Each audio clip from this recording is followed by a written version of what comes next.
Once upon a time, routine childhood vaccinations used a preservative containing mercury called Thimerosal. I was always surprised by parents who didn't want to vaccinate their kids for fear of exposing them to mercury, yet went on to feed them tuna. Each Thimerosal-containing shot would inject roughly the same amount of mercury that's in a can of tuna fish. And while a child may only get a half dozen or so mercury-containing shots, they could be eating tuna salad sandwiches year after year. So it's evident that kids would be exposed to less mercury from vaccines than they would if they ate fish.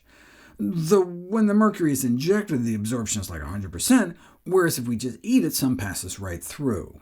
We used to think the gastrointestinal absorption of mercury was close to 100% following ingestion of mercury in fish. The more updated estimates are consistently less than 100%.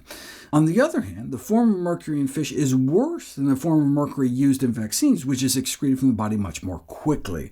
The mercury in fish represents the greater threat to children, but because any potential risk is a concern, in 1999 the Public Health Service, the American Academy of Pediatrics, and vaccine manufacturers agreed that thimerosal-containing vaccines should be removed as quickly as possible, and by 2001 thimerosal was removed from all vaccines in the recommended childhood immunization schedule.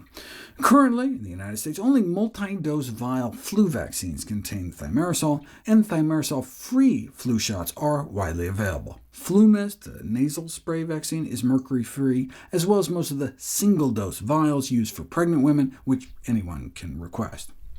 Of course, thimerosal is still used in infants' vaccines in developing countries. If the mercury load is deemed unacceptable in North America and Europe, why should it be given to infants in other parts of the world?